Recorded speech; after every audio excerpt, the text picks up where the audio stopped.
All right. Well, thank you, Wendy, and good morning, everyone. This is the third webinar that I've done in a series of webinars on ITIL 4. And for those of you who have been through the other two, welcome back.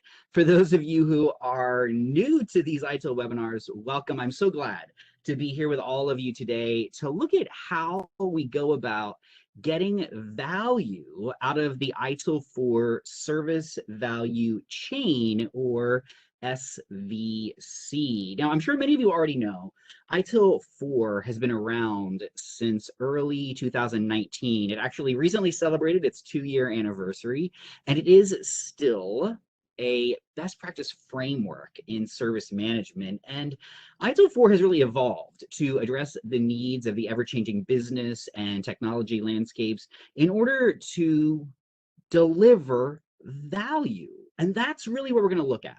We're going to look at just how value is created in ITIL 4 by exploring the service value chain, or SVC. So for today's session, I'm going to start with just a little bit of a review from one of my previous webinars. So if you attended the ABCs of ITIL 4 webinar, this will be familiar to you, but it's still good to have a review. And if you didn't attend that webinar, this section is really meant to give you some context for the rest of today's session. If we want to place the service value chain in context, we need to start with a high-level overview of the service value system, or SVS. So that's really where we're going to start. Once that review is complete, we're then going to dig into the service value chain, or the SVC. So what I'm going to do is I'm going to share with you a snapshot of the SVC. We'll also talk about what it's really used for, and we're going to go through and review what all of the service value chain activities actually do. Finally, and I'm going to guess this is the reason why you're all here today, we're going to take a look at getting value from the service value chain. Now, in part, we will do this by contrasting a service value chain with a service value stream. And then what we'll do is we'll dig into two real-world examples of getting value from the service value chain. I hope that you are as excited as I am. But before we get started, I want to take just a couple of minutes to talk about ITIL 4 at a high level. ITIL has been around for over 30 years and has truly led the way for guidance in IT service management. And with ITIL 4, the latest generation of IT service management best practices, we've brought that guidance up to date. And ITIL 4 really is reshaping practices in the wider context of things like customer experience and value streams, which, by the way, is going to be a big part of today's discussion, as well as digital transformation. ITIL 4 also is embracing new ways of working. So this is where you're going to find things like Lean, Agile, and DevOps.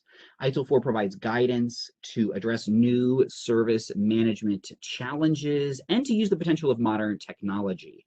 I think I would say that in the end, ITIL 4 now represents a flexible, coordinated, and integrated system for effective governance and management of IT services. So with that introduction in mind, let's go ahead and dig into the details of our session. For the first part of today's session, I want to discuss the service value system, or SVS. And as I mentioned, for those of you who attended my previous webinar on the ABCs of ITIL 4, this will be a review, but hey, it's always good to have a review. But if you did not get the chance to attend, this section is really meant to provide you with some context around the service value chain that we will be discussing momentarily. So what is the ITIL 4 service value system, or SVS? Well, the SVS is a way to represent how components work together to create value, which, I mean, is really what we are here to talk about today. How do we get value out of the service value chain? And there are 5 components in the service value system, where the service value chain is just one of them. So the service value system is really about how these various components, these 5 components, work together, specifically how they work together to create value, right? So that's our key word here today. But the service value system also facilitates the integration and coordination of these components. Why don't we take a look at this visually? First, over here on the left, you can see that the key inputs to the service value system are opportunity and demand. So opportunities, right? These are going to represent options or possibilities to add value for stakeholders or otherwise improve the organization. Demands, right? Very similar, but a demand is a need or a desire for products or maybe services among your internal as well as your external consumers. On the right side, right, there's our key word again. The outcome of the service value system is value, right? Value, we're going to define as the perceived benefits, usefulness, and importance of something. So I want you to think about this as the key goal of the service value system.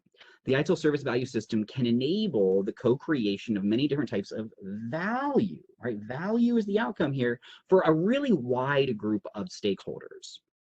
But the service value system is made up of 5 components. First, at the very top, you have guiding principles. Guiding principles are recommendations that really kind of guide an organization in all circumstances, regardless of the changes to its goals or its strategies or its type of work or management structure. So these are just some principles that guide us in the work that we do. Second, we have governance. This is the means by which an organization is directed and controlled. And in many ways, it's how we go about making decisions. Third, we have the service value chain. This is a set of interconnected activities that an organization performs to deliver a valuable product or service to its consumers and to ultimately facilitate that value realization. And this center part, the service value chain, that's the focus of the rest of today's webinar. But beneath that, we also see practices. These are sets of organizational resources that are designed for performing work or for accomplishing an objective.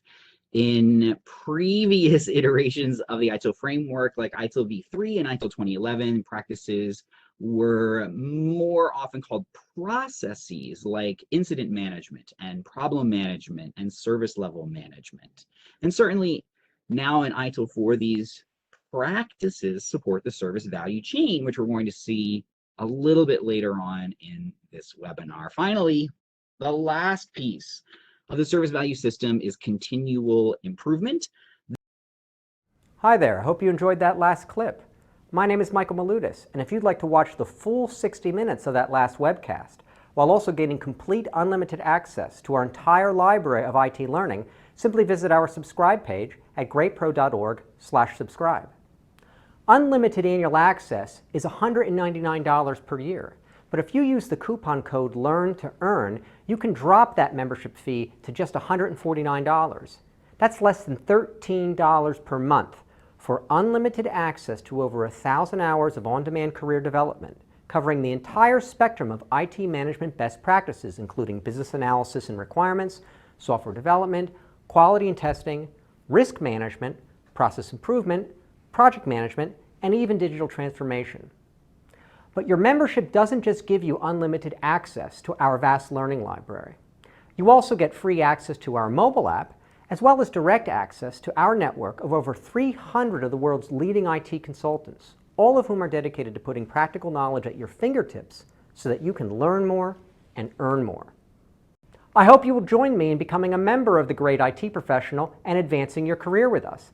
And if you're on YouTube, don't forget to hit that subscribe button above so that you get notified whenever we publish new free webcasts each week of the year.